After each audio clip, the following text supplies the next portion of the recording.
बिस्मिल्लाहिर्रहमानिर्रहीम। मुअज़्ज़िज़ नाज़रीन, अस्सलाम वालेकुम वरहमतुल्लाह। आप तमाम का खैर मकदम करता हूँ अपने प्रोग्राम कामयाबी के रास्ते में। जी हाँ नाज़रीन, बोर्ड एग्ज़ाम्स के रिज़ल्ट डिक्लेयर हो चुके हैं। स्टूडेंट्स के दिल की धड़कन अब शांत हो चुकी है। जी हाँ, रिज़ल्ट्स अनाउंस हो चुके हैं।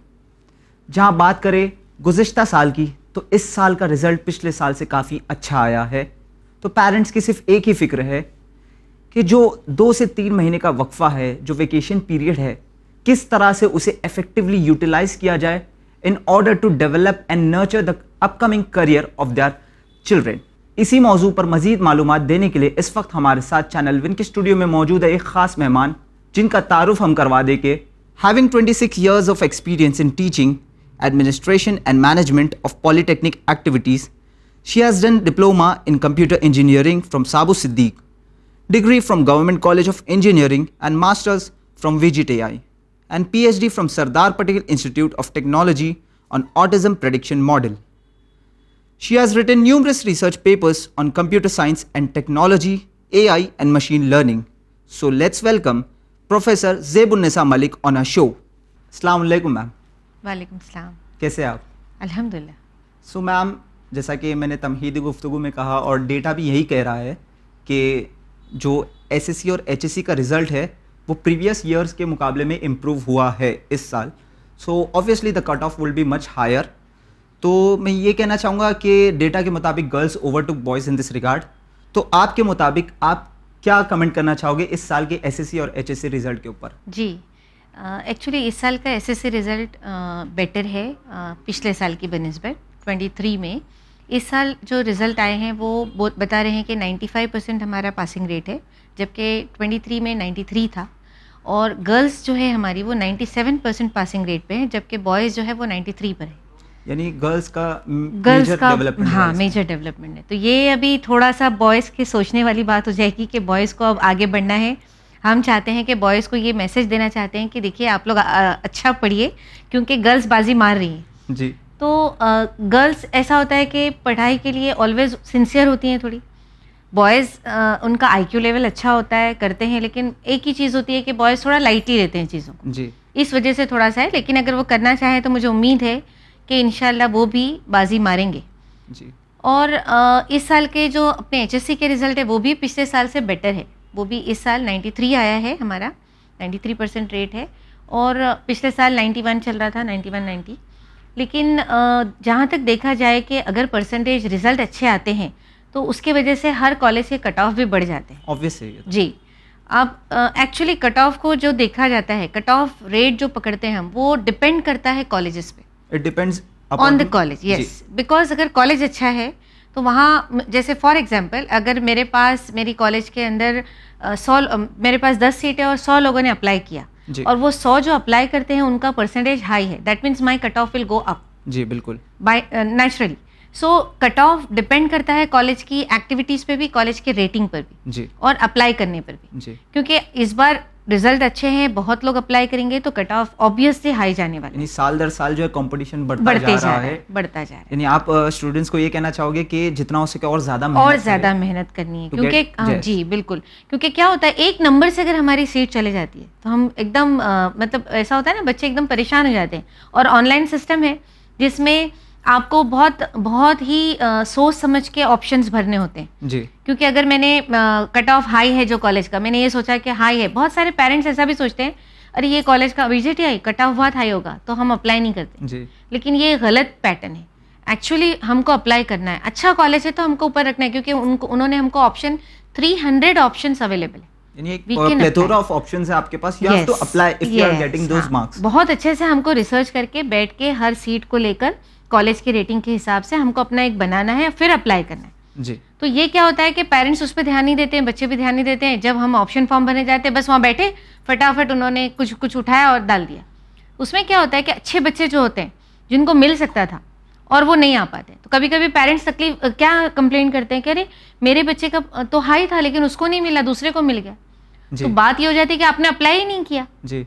यानी सिर्फ ये नहीं है कि हमें वहाँ पे बैठना है और सिर्फ जो कॉलेजेस आंखों के सामने आ रही है उसे डालना है, बल्कि खुद उस कॉलेज की क्वालिटी इस पे रिसर्च करना है और फिर आपको कॉलेजेस सेलेक्ट करना है। हमको चेक करना है कि कौन से कॉलेज एनबीए एक्रीडिटेड है। जैसे हमारे पास इंजीनियरिंग में एनबीए का जो रोल है, एनबीए एक ऐसा एक्रीडिटेशन मॉडल है जो कॉलेज की रेटिंग बताता है। कॉलेज अगर एनबीए एक्रीडिटेड है तो वो अच्छी कॉलेज है, तो हमको वो भी देखना रहता है। फिर जो डिग्री में हम जा रहे हैं तो नैक एक्रीडिटेड है या नहीं, वहाँ भी एनबीए है या नहीं। ऐसे ही हमारे मेडिकल साइंस के लिए 11-12 के लिए हर जगह पे अपने को रिसर्च करना आज बहुत ज़रूरी हो गया। जी बिल्कुल, क्योंकि हमारा एजुकेशन सिस्टम पूरा आज इतना कंपटीशन है कि हर कॉलेज के बीच में कंपटीशन जी, और हर कॉलेज उसमें है कि हमारे पास अच्छे बच्चे आना जी, यानी they want the top minds to come in that college. Yes. Yes, और यहाँ पे मैं पूछना चाहूँगा कि जब बोर्ड एग्जाम्स खत्म हो जाते हैं, so the students gate ample amount of time, तो अक्सर ये देखा जाता है कि बच्चे जो है कभी कभार इस टाइम को वेस्ट कर देते हैं। पेरेंट्स की यही शिकायत रहती है कि दिन दिन भर बच्चे जो है मोबाइल में लगे रहते हैं। तो किस तरह से इस जो वेकेशन टाइम है, जो 2-3 महीने का हॉलीडे पीरियड है, इसे वो एक इफेक्टिव मैनर में to shape their future career इसे यूटिलाइज कर सकते हैं? A good question. मैं ये बोलना चाहूँगी कि बहुत सारे पेरेंट्स ऐसे होते हैं ना कि बच्चे और पेरेंट्स वेट करते हैं कि एसएससी का रिजल्ट एग्जाम जैसी हो गया, अरे अब 3 महीना हम फ्री हो गए, हम जो भी करना चाहे करेंगे। इट्स गुड कि थोड़ा रिलैक्स मूड में आना भी ज़रूरी है जी। तो हम सजेस्ट करते हैं ना बच्चों को कि आप 10वीं के बाद क्या करना चाह रहे हैं। तो सबसे पहले तो मुझे पता चलना चाहिए कि मेरे अंदर एप्टीट्यूड क्या है जी। तो मुझे एप्टीट्यूड टेस्ट देना चाहिए। बिल्कुल। अब एप्टीट्यूड टेस्ट कौन सा देना है, कैसे देना है, इसके लिए भी मार्केट में बहुत सारी चीज़ें अवेलेबल हैं जिसमें मुझे मेरा खुद का एनालिसिस करना होगा। जैसे फॉर एग्जांपल हमने राइजेक थ्योरी पे किया, हॉलैंड्स कोड जिसको बोलते हैं। It's a like scientifically proven theory where it will give you the code, like RIASEC is a code, Holland's code बोलते हैं उसको, जिसमें रिसर्च का एप्टीट्यूड है या इन्वेस्टिगेटिव है या फिर आपका साइंस है, ऐसे आपका आ जाता है जी। वो एप्टीट्यूड देने के बाद। तो हमने क्या किया इस साल, मैंने अपने स्टूडेंट के साथ मिलकर एक मॉडल बनाया। You have created that model, I yes. have created with the help of my student, because हमको बच्चों को प्रोजेक्ट सिखाना होता है तो हम लोग बच्चों को ऐसा प्रोजेक्ट देते हैं, लाइव प्रोजेक्ट जी। तो मैंने उनको बच्चों को अपने तरफ से एक लाइव प्रोजेक्ट दिया था कि भाई हमको करना है। बच्चे थोड़ा बहुत उसमें करते हैं, बाद में फिर हम उसको फाइनली खत्म करते हैं। यस, गाइड करके। तो मैंने उसको अभी इस वक्त ख़त्म करके अपने वेबसाइट पे रखा है, जिसमें मैंने सेम टेस्ट आपको बाकी लोग भी दे रहे हैं, वो मार्केट में 2000 से 2500 में अवेलेबल है जी, जो ऑलरेडी चल रहा है। मोस्टली साइकोलॉजिकली प्रूवन टेस्ट है, बिकॉज सी एप्टीट्यूड एक ऐसी चीज़ है जिसको कोई भी उठे सुठे कुछ भी सवाल करके एप्टीट्यूड बनाएगा, वैसा नहीं होता। और यहाँ पे आपका इंटरेस्ट ऐसा बता देगा नहीं, हाँ ऐसा नहीं होता है। तो एप्टीट्यूड में थोड़ा रिसर्च करनी होती है क्योंकि बच्चों को वैसे क्वेश्चंस पूछने होते हैं, उसके आंसर्स के ऊपर डिपेंड करता है कि उनको क्या लेना चाहिए जी। तो ये एक एप्टीट्यूड टेस्ट उनको करना चाहिए जो हमने बच्चों के लिए किया और उसको मिनिमम फ्री करके अपने वेबसाइट पे डाला है। लोग आए, कंप्लीटली फ्री किया वेबसाइट पे। हमने अभी बीच में ऐड भी डाला था बच्चों के लिए कि भाई आप आइए, हमारे सेंटर पे आएंगे आपको फ्री हो जाएगा। आप ऑनलाइन घर से करेंगे तो 100 रुपीज़ चार्ज भरनी पड़ती है जी। वो भी अगर कोई गरीब बच्चा हमारे पास फोन करता है कि भाई वो भी नहीं दे सकता है तो हम पूरा फ्री करते हैं, यानी कम्प्लीटली फ्री कर देते हैं। यानी जहाँ मार्केट में हजारों रुपए देकर जो है पेरेंट्स बच्चों का एप्टीट्यूड टेस्ट करवाते हैं ये जानने के लिए कि मेरे बच्चे का कौन सी फील्ड में रुझान है, इंटरेस्ट है, तो आपकी जो फाउंडेशन है, आपके जो कलीग्स है और आप सब जो है उस चीज को फ्री में प्रोवाइड कर रहे हैं। हम चाह रहे हैं कि बच्चों को एक आइडिया मिल जाए, क्योंकि और मोस्टली क्या होता है कि कॉन्वेंट स्कूल ये खुद भी करता है, कॉन्वेंट स्कूल में ये ट्रेंड है, लेकिन हमारे उर्दू मीडियम स्कूल हो गए वहाँ पर ये सब नहीं हो रहा है जी। वो बच्चे क्यों पीछे रहना चाहिए। तो हमारी ये सोच थी कि वो बच्चों को भी मिले, उनको भी ये चीज़ आए, उनके भी समझ में आए कि जैसे भी बच्चा बचपन से माँ बाप बोलते हैं ना कि अरे वो तो गाड़ी रिपेयर कर देता है मैडम, उसको है ना ये काम बहुत अच्छा आता है। तो उसके अंदर एक स्किल होती है, हर इंसान के अंदर कुछ ना कुछ स्किल होती है, बिल्कुल उसको पॉलिश करने की भी जरूरत है और उसको आपको आगे लेके जाने की जरूरत है। बिल्कुल सही। कुछ बच्चे होते हैं जो मेडिकल साइंस में अच्छे होते हैं, कुछ ऐसे होते हैं जो घर के ट्यूबलाइट बदल देते हैं, फिर उनको वो सब इंटरेस्ट होता है, घर के अंदर छोटे मोटे काम कर देते हैं। तो इससे समझ में आता है कि उनका स्किल क्या है जी। ऐसे क्वेश्चंस को बेस्ड ऑन रखकर हमने वो जो एप्टीट्यूड टेस्ट किया है, तो वो एप्टीट्यूड टेस्ट भी बच्चों को करना चाहिए और वो कहीं भी करें, ऐसा नहीं कि यही करना है। आपके लिए ये फ्रीडम है, आप कहीं भी जाएं कुछ भी, लेकिन एक एप्टीट्यूड टेस्ट करें क्योंकि एक गाइडलाइन है।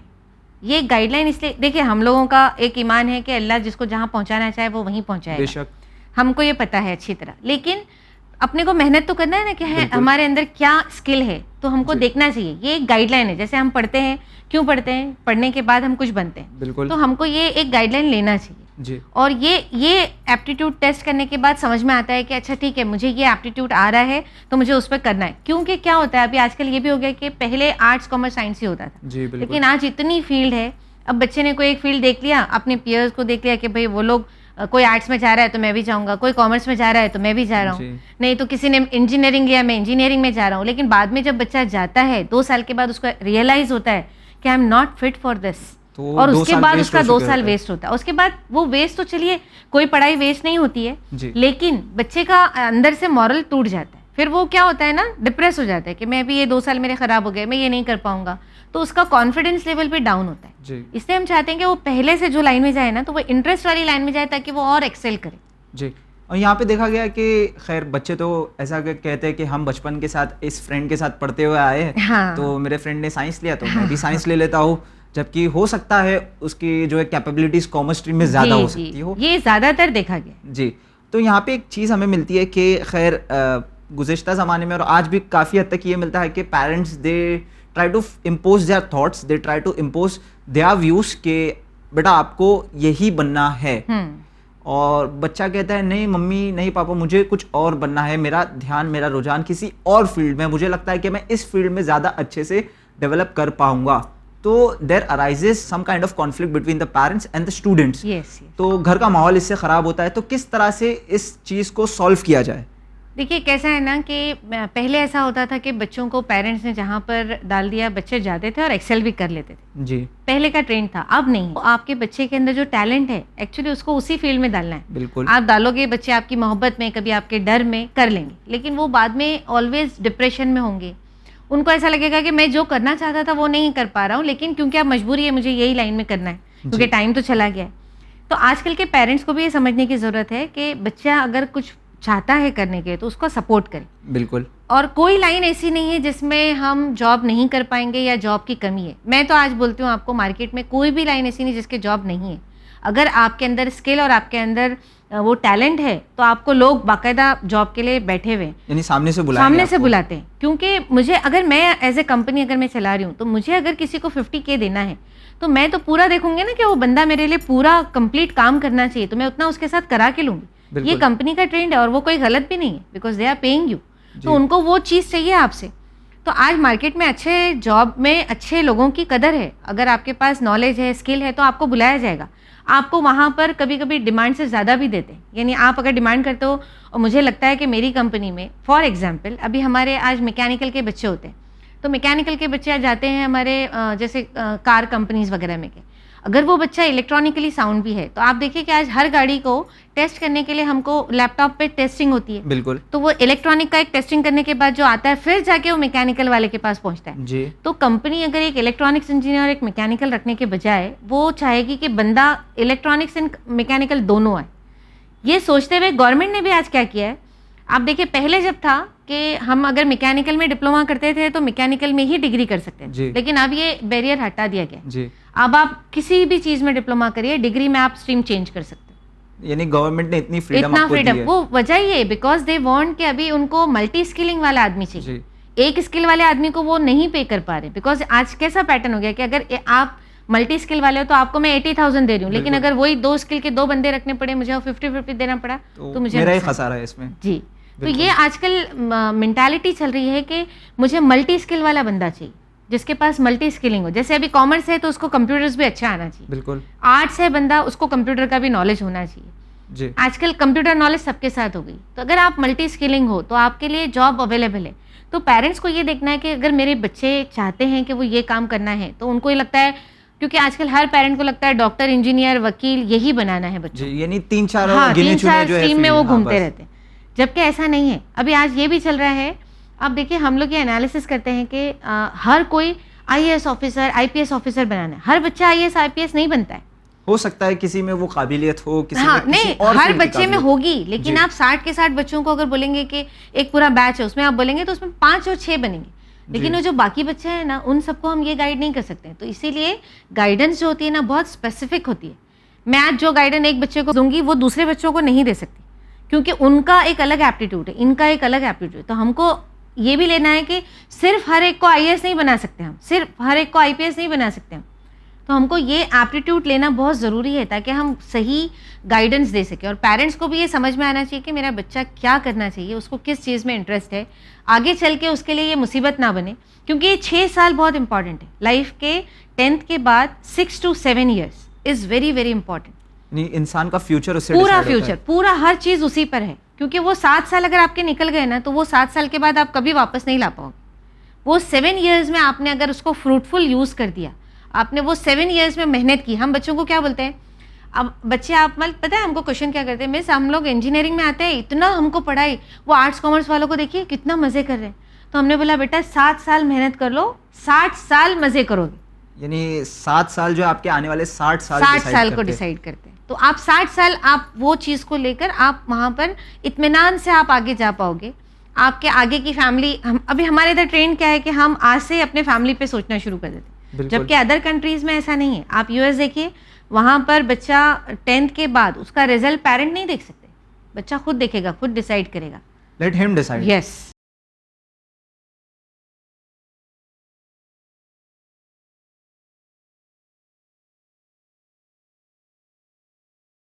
यहाँ तक कि बच्चा वो चाहेगा कि मुझे पढ़ना है, क्या पढ़ना है, मुझे अगर अर्न करना है, मैं अगर जॉब करके, और वहाँ के बच्चे जॉब करके पढ़ते हैं। जी। आप ये ट्रेंड देखिए, वहाँ पर ये है। अभी हमारे इधर भी ये ट्रेंड शुरू हो गया है, बहुत सारे हमारे बच्चे इंटर्नशिप कर रहे हैं। क्या होता है कि हमारे बच्चे बुकिश नॉलेज ले लेते जी। हैं, उसके बाद वो पूरा उसमें थरो होते हैं, 95% है, लेकिन जब प्रैक्टिकल लाइफ में उतरते हैं ना, देन दे आर कुछ नहीं। Facing problem. यस। तो उनको प्रैक्टिकल नॉलेज होना बहुत ज़रूरी है। तो यहाँ पे अपने इंडियन कल्चर में एक चीज़ देखी गई है कि बच्चे ने जो है मिसाल के तौर पे स्पेसिफिक सब्जेक्ट में जो है कम मार्क्स लेके आया, लेकिन जो है पेरेंट्स कहते हैं देखो शर्मा जी का लड़का इतने मार्क्स लेके आ रहा है, जी। तो ये क्या कंपैरिजन करना सही है? नहीं, बिल्कुल सही नहीं है। देखिए कैसा, हर बच्चे का अपना टैलेंट होता है। हो सकता है उसने थ्योरी में मार्क्स कम लिए, लेकिन उसका प्रैक्टिकल बहुत साउंड होगा, तो उसको इनकरेज करना है कि नहीं ठीक है बेटा, अगर आपका थ्योरी कम है ना, तो वो टाइम पे हमको एनालिसिस करना है। कोई कोई बच्चे लिख नहीं पाते अच्छा, जी। लेकिन उनका अगर आप प्रैक्टिकल देखेंगे ना, तो बहुत साउंड होता है, practically they are very sound. तो उनको वो चीज़ पकड़ना है हमको। कुछ बच्चे बुकिश बहुत अच्छे होते हैं, अच्छे परसेंटेज ला रहे हैं, लेकिन उनके पास अगर वो प्रैक्टिकल नॉलेज नहीं है, तो हमको वहाँ वर्कआउट करना पड़ता है कि उनको स्किल के और एडवांस जी। में उनको कोर्सेज कराएं, या उनको और जगह पे इंटर्नशिप कराएं। तो जी। जो 3 महीना आपने पूछा था ना, कि जो 10th के बाद हमारे 3 महीना होते हैं, तो उसमें ना बच्चों को लाइटली एकदम अपने आप को रिलैक्स करना है, बिकॉज आगे 6 साल की तैयारी करना है। बिल्कुल। 6-7 साल उनको पूरी तरह अपने आप को उसमें जी। इन्वेस्ट करना है कि नहीं, भाई ये बोलना जी। है कि आप ये 7 साल इन्वेस्टमेंट करोगे अपने टाइम का, तो 60 अपने साल हर जो है चीज़ का। आपके- जी। तो आप आगे चल के ये पूरा, तो ये हमारी एक टैगलाइन ही होती है कि 7 years, give me 7 years and 60 years enjoy with your life. Yes. अब यहाँ पे मैं पूछना चाहूँगा कि बेसिकली ये तो हो गए पुराने ज़माने में हम देखते थे साइंस, कॉमर्स, आर्ट्स, और आज जैसा कि आपने कहा कि बहुत सारे हम कह सकते हैं हज़ारों की तादाद में जो अलग अलग कैरियर्स मौजूद है। जी। तो यहाँ पे मैं कहना चाहूँगा कि बेसिकली सॉफ्ट स्किल्स कोर्सेज और डेवलपमेंटल कोर्सेज ये बेसिकली होते क्या है, किस तरह से स्टूडेंट्स जो है इसमें हिस्सा लेकर खुद के भविष्य को उज्जवल बना सकते हैं? जी। देखिए सॉफ्ट स्किल कोर्सेज ज़रूरी है, बिकॉज क्या होता है कि अगर मैं आपको अच्छे से एक्सप्लेन नहीं कर पा रही हूँ, नहीं बता पा रही हूँ, मुझे नॉलेज बहुत है, जी। जैसे फॉर एग्जांपल कोई कोई बच्चे बोलते हैं ना, प्रोफेसर को नॉलेज तो बहुत है, पीएचडी है, but he is not able to explain. अगर मैं पीएचडी डिग्री रखूँ और मैं अगर बच्चे को समझा नहीं पाऊँ, तो फिर कोई मतलब नहीं होता है। सॉफ्ट स्किलिंग नॉलेज मुझ तक ही महदूद रहेगी। बिल्कुल। तो सॉफ्ट स्किलिंग ऐसी है जिसमें इतना ऐसा बोलना है कि आदमी बोलते हैं ना, एक वो शेर है कि अंदाज़े बयां गरचे बहुत शौक नहीं है, जी। शायद कि तेरे दिल में उतर जाए मेरी बात। जी।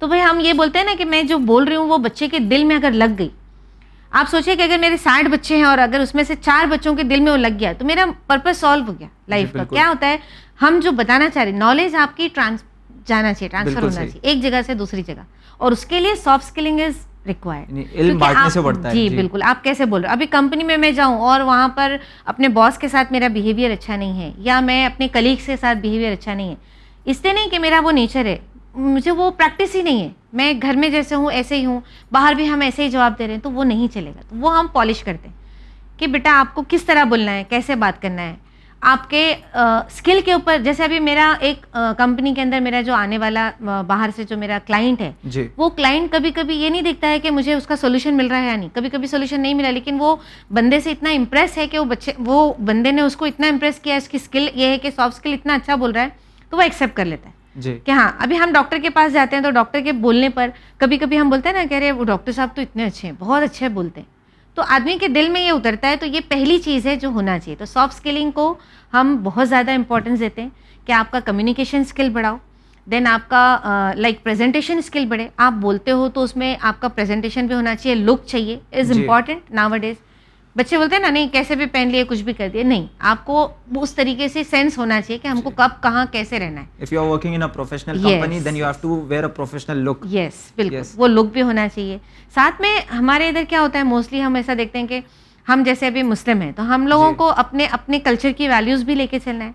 जैसे हर कम्युनिटी के लोग अपने वैल्यूज़ लेके चलते हैं, तो बिल्कुल। वो भी लेना है, और साथ में अपनी अपनी जो एजुकेशन है उसको भी लेके चलना जी है। बिल्कुल। सॉफ्ट स्किलिंग के बाद मैं आपको बताना चाह रही थी कि जैसे career oriented, skill oriented courses हैं।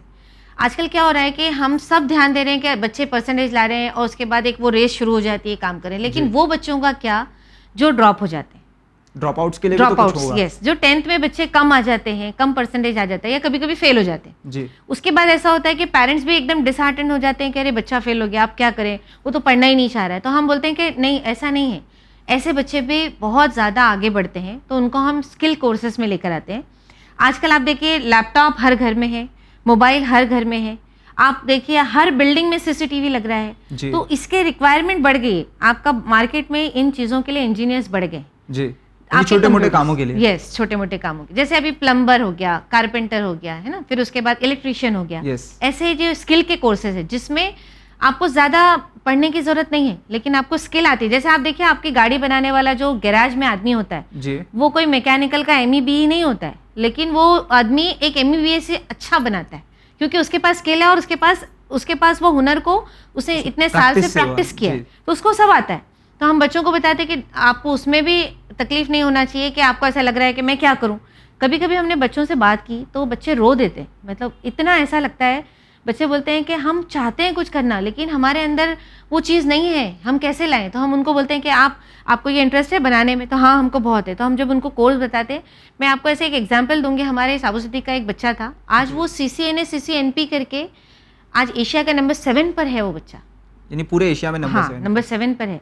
आप उसका नेट पे जाके देखिए, अरशद धुन्ना उसका नाम है। और उसने मतलब वो 10th आया था तो उसका ऐसे ही था कि उसने पढ़ाई कुछ भी नहीं की, उसके पेरेंट्स से लेकर आए कि बोले अब इसको क्या करें हम। वो 1 ईयर का कोर्स किया, उसके बाद उसने ऑटोमेटिक खुद ब खुद सारे कोर्सेज करता चला गया और आज वो नंबर 1 पर बैठा हुआ है पूरे इंडिया के अंदर। वॉइस ओवर IP के ऊपर, वॉइस ओवर IP यानी पूरा CCNP CCNA ये सब करके। तो आज ऐसे भी बच्चे हैं, तो हमको ज़्यादा ध्यान उन पर भी देना है। क्यों? क्योंकि ये जो बच्चे हैं ड्रॉप आउट्स, उनको ऐसा लगता है कि कहीं कम्युनिटी ने, सोसाइटी ने उनको इग्नोर कर दिया, इंसाफ उनको नहीं किया उनके हाँ साथ। उनको साइड में कर दिया। यानी ऐसा उनको लगता है कि सिर्फ मार्क्स अच्छे लाने से आगे जा रहे, लेकिन ऐसा नहीं है। तो हमारी जो फाउंडेशन है, मैं एक फाउंडेशन चलाती हूँ, मलिक लियाकत हुसैन ट्रस्ट, उसके अंदर हम स्किल ओरिएंटेड पे ज़्यादा फोकस कर रहे हैं कि उस चीज़ को ड्रॉप आउट्स बच्चों पे फोकस करना है जो हमारे टपरी पे बैठ के आज गलत रास्ते पे चले जा रहे जी। हैं, ड्रग्स में चले जा रहे हैं। तो वो चीज़ों को अवॉइड करने के लिए हम ये ऐसे कोर्सेज लाकर उनको 1 साल 2 साल की ट्रेनिंग कराकर, इंटर्नशिप कराकर, उसके बाद उनको हम बोलते हैं कि आप मिडिल ईस्ट जा सकते हैं, आप इंडिया में कमा सकते हैं, आपके पास स्किल है तो आपको बहुत मिलेगा। जी। स्किल है तो आप यानी हर जगह पे हर आपकी जगह वैल्यू कर है। आप देखिए हम लोग प्लम्बर ढूंढते हैं, नहीं मिलता है बिल्कुल। कभी कभी, कारपेंटर, प्लम्बर बहुत ढूंढना पड़ता है।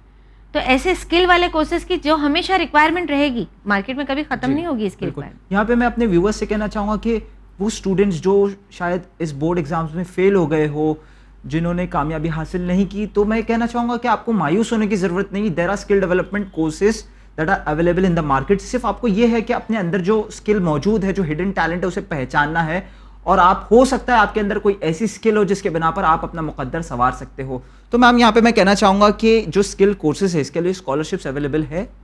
देखिए स्किल कोर्सेज में ऐसे तो स्कॉलरशिप नहीं है, लेकिन बहुत सारी ट्रस्ट उसमें काम कर रही है। हमारे साथ भी एक ट्रस्ट है नलवाला फाउंडेशन, जिन्होंने हमको इस कोर्स के लिए सपोर्ट किया और उन्होंने कहा कि 20,000 का कोर्स है हमारा, मोबाइल रिपेयरिंग, लैपटॉप रिपेयरिंग और CCTV मेंटेनेंस का। जी। उसमें उन्होंने कहा कि हम 16,000 पर बच्चा हम देंगे, यानी 20 में से 16,000 16 को- वो देंगे और जी, 4,000 बच्चे को देना है। और वहां पर भी उन्होंने ये सपोर्ट दिया कि अगर कोई बच्चा वो भी नहीं भर पाता है ना, आप आइडेंटिफाई करिए, हम उसका वो भी देने तैयार हैं। यानी वो फ्री ऑफ कॉस्ट। पूरा फ्री।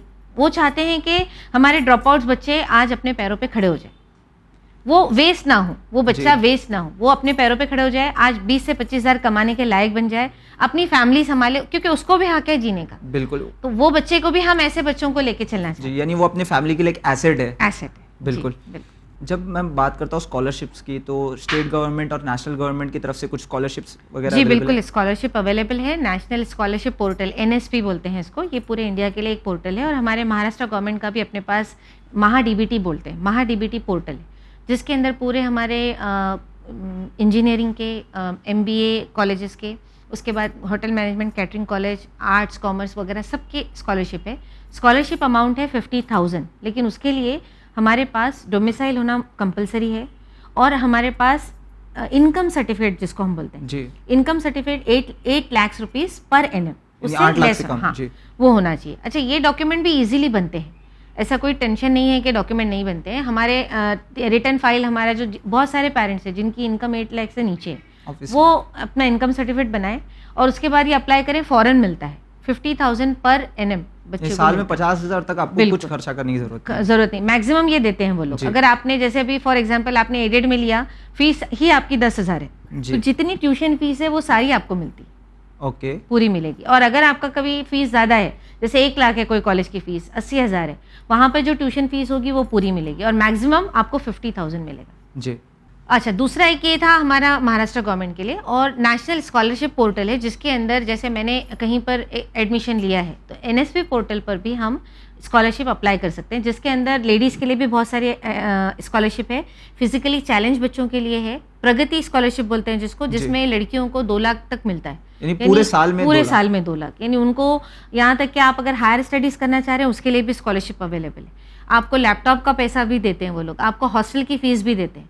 तो ये इंडिया में पूरे बच्चे कहीं पर भी अगर पढ़ाई करते हैं तो एनएसपी पोर्टल पर जाकर स्कॉलरशिप के लिए क्लेम कर सकते हैं। जी, तो मैम अक्सर देखा गया, आपने अभी लैपटॉप का जिक्र किया, तो अक्सर बच्चे ये कहते हैं कि हमें पढ़ाई के लिए लैपटॉप चाहिए। I know that it is a necessity today, but at times there are numerous parents that can not afford a laptop, और एट टाइम्स स्मार्टफोन तक जो है हमने देखा है कि लोगों की हालत ऐसी है समाज में। तो किस तरह इस चीज़ को वो रिकनसाइल कर सकते हैं? देखिए, अगर देखा जाए तो आजकल अभी ये ज़रूरी हो गया है कि हमारे पास मोबाइल में या फिर हमारे पास लैपटॉप होना चाहिए, क्योंकि क्या होता है, नोट्स वगैरह हो गई आपकी, और बहुत सारी चीज़ें जो बच्चों को लगती है। जी, तो कुछ कॉलेजेस हैं, कुछ फाउंडेशंस हैं जो कंप्यूटर को देते हैं बच्चों को यूज़ करने के लिए। जैसे जी। फॉर एग्जांपल हमारी जो ट्रस्ट है, हमने ऐसा रखा है कि डेली हमने 1 घंटा रखा है, जो कोई भी बच्चा आकर वहाँ पर बैठकर अगर उसको कुछ नेट पे सर्फ करना है, गूगल पे देखना है, तो वो आके देख सकते हैं। जी, वो एंट्री करेगा अपना वो बच्चा, और वो बताएगा वो कहाँ पढ़ता है, क्या है, ऑथेंटिसिटी उसकी चेक होगी। उसके बाद हम उसको अलाउ करते हैं कि ठीक है, आप 1 घंटा डेली आप यूज़ कर सकते हैं। जी, ज़रूरी तो है, इंजीनियरिंग के बच्चों को तो लगता है, लेकिन अगर अदर देन इंजीनियरिंग है, उनको उस वक्त लगता है जैसे कोई सॉफ्टवेयर चलाना है, या उनको जैसे नीट के बच्चे आजकल देख रहे हैं कि जी। नीट के लिए भी ज़रूरी हो गया है, लग रहा है। आजकल मोबाइल भी बहुत सपोर्ट करते हैं, जिसके अंदर हम ऑटोमेटिकली, जैसे हमारे कुछ बच्चों को हम प्रोग्राम मोबाइल पे भी बताते हैं, क्लाउड में जाके जी। मोबाइल के अंदर क्लाउड में वो सॉफ्टवेयर रन करके करते हैं। जी, तो वो हमको सिखाना चाहिए, बच्चों को बताना चाहिए। और इन केस अगर बहुत ज़रूरी है तो ऐसे बहुत सारी स्कीम्स है जहाँ पर हम लैपटॉप वगैरह ले सकते हैं, मंथली कुछ अमाउंट में थोड़ा थोड़ा करके देना, ऐसे बहुत EMI स्कीम है। हाँ, EMI वगैरह पे, और उसमें भी हमको मिलती है, बहुत सारे स्कीम्स भी अवेलेबल है। तो अगर बच्चे बोलते हैं लैपटॉप लेना है, उनको ज़रूरी है, तो हमको है ये मतलब आप देखा जाए तो 60% लोगों को अब लैपटॉप बच्चों को हायर स्टडीज़ के लिए लग रहा है। यानी फिलहाल तो फिलहाल है, ज़रूरत है। लेकिन उनको अगर ये इन है। केस नहीं कर सकते, तो जैसा आपने बताया। हाँ, जैसे नहीं कर सकते, ऐसे बहुत सारे एनजीओज काम कर रहे हैं मार्केट में, आप देखेंगे ना, तो ऐसे हम लोगों के साथ बहुत सारे ऐसे लोग हैं जो आज अभी देखिए ऑनलाइन एग्जाम के लिए भी और एडमिशन के लिए भी जी। लोगों को मशीन्स लगते हैं। बिल्कुल। तो ऐसे बहुत सारे फाउंडेशंस हैं जो ऑनलाइन एडमिशन में पोर्टल पे बैठ के भरना है, तो कुछ साइबर कैफे जैसे 100 रुपीज़ चार्ज करते हैं पर जी। आवर का, तो ये भी वेव ऑफ करके ऐसे बहुत सारे फाउंडेशन है जो दे रहे हैं बच्चों को जी। कि आप अप्लाई कर सकते हो। एक्चुअली में देखा गया मैम कि there are people present who are ready to help, but ये हमारी इग्नोरेंस है, ये हमारी जाहिलियत है कि इन स्कीम्स का बेनिफिट नहीं उठा पा रहे। देखिए, मैं पेरेंट्स से एक रिक्वेस्ट करूंगी कि जब हमारे बच्चे 10 तक पढ़ लेते हैं और आगे बढ़ने जाते हैं, तो उनको बच्चों को सपोर्ट करना है, बच्चों के साथ रहना है, और बच्चों को ये देखिए बहुत भागदौड़ करनी पड़ती है, बहुत कुर्बानी देनी पड़ती है, तब जाके बच्चा कुछ बनता है। और इसलिए नहीं करना है कि बच्चा हमारा नहीं करेगा, कुछ बच्चे तो वैसे भी करते हैं, लेकिन बच्चे के साथ जब आप खड़े रहोगे ना तो बच्चे को एहसास होता है कि मेरे पेरेंट्स ने मेरे लिए इतना टाइम दिया है, और उसके अंदर वो एक, आप देखेंगे कि उसके अंदर एक फीलिंग जागती है कि कल चल के वो पेरेंट्स को उस नज़र से देखता है कि मेरे पेरेंट्स ने मेरे लिए कितनी कुर्बानी दी और वो मेरे लिए क्या नहीं करते थे, और उनका ये कुर्बानी उसको जब हासिल हो जाती है ना चीज़, तो वो लगता है कि नहीं, मेरे पेरेंट्स ने मेरे लिए बहुत कुर्बानी दी और देना भी चाहिए जी। ये रिक्वायर्ड है। तो मैं पेरेंट्स से रिक्वेस्ट करूंगी कि देखिए आजकल हमारे पेरेंट्स आजकल बहुत ज़्यादा व्हाट्सएप पे, फेसबुक पर, सोशल मीडिया पे बिजी हो गए हैं। उनको लगता है कि भाई हमारी भी एक लाइफ है, अब हम कर रहे हैं अभी बच्चों के लिए का, लेकिन नहीं, हमको अपने बच्चों के लिए करना पड़ेगा, थोड़ी कुर्बानी देनी पड़ेगी। जो माएँ घर पर हैं उनसे रिक्वेस्ट करूंगी कि बहुत सारे सीरियल देखने में लग जाते हैं, ठीक है आप भी रखिए, आपकी भी लाइफ है, लेकिन बच्चे के साथ आपको पूरी तरह रहना है। इसलिए नहीं कि वॉच करना है, बच्चे को ये लगना चाहिए कि मेरी माँ मेरे लिए कंसर्न है, मेरे डैडी मेरे लिए कंसर्न है। मोस्टली डैडी तो चले जाते हैं, ऑफिस जाते हैं बेचारे, वो काम कर रहे हैं, वो नहीं कर पाएंगे, लेकिन माँओं से रिक्वेस्ट है कि वो बच्चों के साथ इस तरह रखें कि आज का बच्चा दबाव में काम नहीं करता, आज के बच्चे को प्यार चाहिए, तो आपको उसको प्यार देना है, इतना प्यार देना है कि वो कॉन्फिडेंस लेवल उसका बूस्ट करिए। उसको इतना कॉन्फिडेंस होना चाहिए कि वो गलत करके आने के बाद भी घर आके बोले कि अम्मी ये मेरे से गलती हो गई, मैंने ये गलत किया जी। तो वो चीज़ को भी हम संभालते हैं कि नहीं ठीक है, बच्चे हैं, गलती करेंगे, और उनको हमको ये संभाल के लेके चलना है। तो जो आज ये जो रेट बढ़ रहा है क्राइम का, ये सब खत्म होगा, ये कम होगा। सिर्फ एजुकेशन हासिल करना ज़रूरी नहीं है, उसके साथ आपके अंदर ये कम्युनिकेशन, सॉफ्ट स्किल, ये सब भी आना है। आपके अंदर सिंपैथी, एम्पैथी, ये सब भी आनी है, बहुत ज़रूरी है, उसके बिना हम सर्वाइव नहीं कर पाएंगे जी। और यहाँ पे नाजरीन वक्त आ गया हमारे व्यूवर्स क्वेश्चन का, जो आप लोग क्वेश्चन हमें भेजते हैं, हमें अच्छा लगता है कि उसके जवाबात जो है अपने प्रोफेशनल एक्सपर्ट से लेने के लिए। सो क्वेश्चन है कि my sister Tasneem has completed her schooling from ICSE board in 2021. Currently she is pursuing her bachelor's degree in education as a subject. I really want to know the importance and future aspects of this degree. She wants to do her B.Ed. Will she be able to do with her degree? Yes. B.Ed is the like after graduation in education, the B.Ed is the most important part of this degree. Because education में अगर आप graduation होते हो और उसके बाद अगर आप B.Ed करते हो तो you can serve the community, क्योंकि आपने एजुकेशन में ग्रेजुएशन लिया है और उसके बाद आप B.Ed करने के बाद आप बच्चों को गाइडेंस दे सकते हैं, आप स्कूल में एज ए टीचर जॉब कर सकते हैं, आप अलग इंडस्ट्रीज़ में हम लोग इसके लिए काम करते हैं, वहाँ पर भी आजकल ज़रूरत हो गई है। आज इंडस्ट्री भी अपने इधर साइकोलॉजिकल प्रूवन थेरी के ऊपर वो लोग भी अपने एम्प्लॉई के साथ, जैसे क्योंकि क्या होता है कि हर आदमी को कहीं ना कहीं अंदर प्रेशर होता है, स्ट्रेस होता है, और जिसकी वजह से वो चीज़ें निकलना बहुत ज़रूरी है। बिल्कुल। तो these people are filling the gap actually between the company and the employee and the employer. तो ये क्या करते हैं कि उनके प्रॉब्लम्स हैं उनको भी देखते हैं। तो अगर आप ग्रेजुएशन इन एजुकेशन करते हो और आप उसके बाद इसको अगर यूज़ करते हो तो आप इसको किस तरह आगे बढ़ाना है लोगों के साथ, एजुकेशन के अंदर फील्ड में आप इसके अंदर काम, ICSE स्ट्रीम से भी आप B.Ed कर सकते हो। यस यस बिल्कुल। So it is a good career option. Good career option, yes yes. सो अगला सवाल ये कि I am Firoz Khan from Mumbai, my son has completed 12th standard with 55% marks and he is getting admission in Purnima University Jaipur, UGC recognized, but the fees is too high. Is there any place where he can get scholarship? Yes. He can apply for the National Scholarship Portal where he can have the benefit of the scholarships, and if the student is minority student, then minority scholarships are also available. Yes. So he can opt for that also, minority scholarship, and other scholarships are also available like Tata scholarship is there, then Azim Premji scholarship is there. So many scholarships are also available where the student can apply. Main तो वो national scholarship programme है, national scholarship portal तो अपने लिए ऐसा है कि जिसके अंदर हम लोग माइनॉरिटी स्कॉलरशिप हर बच्चे को मिलता है, अगर उसके पास इनकम सर्टिफिकेट है तो उसको मिलता है जी। तो वो हमको लेना चाहिए बेनिफिट जी। बहुत बहुत शुक्रिया मैम, अपने कीमती वक्त दिया ताकि आए और हमारे जो व्यूअर्स है, खास करके जो बोर्ड एग्जाम्स में इस साल क्लियर किए हुए उन्हें आपकी नॉलेज से फ़ायदा हासिल करवाने के लिए बहुत बहुत शुक्रिया मैम। शुक्रिया नाजरीन, उम्मीद करते हैं आपको ये प्रोग्राम पसंद आया होगा। आखिर में यही कहना चाहूँगा कि जितना हो सके कोशिश करें, जिस तरह से मैम ने कहा कि आज आप 7 साल दोगे तो आने वाले 60 साल आपके बदलेंगे। आज आप मेहनत करोगे तो कल आपका मुकद्दर संवरेगा। इसी उम्मीद के साथ हम लेते हैं आपसे अलविदा। लेकिन अगर आपका कोई भी फीडबैक या सजेशन हो, आप हमें सवालात भेजना चाहते हो अपने करियर के मुतालिक, तो हमें ज़रूर लिखिए winislam@gmail.com पर। इंशाल्लाह आपके करियर से मुतालिक जवाबात हम आपके सामने इस प्रोग्राम में पेश करेंगे। तब तक के लिए हम लेते हैं आपसे अलविदा, मगर देखते रहिए चैनल विन। शुक्रिया, खुदा हाफिज़।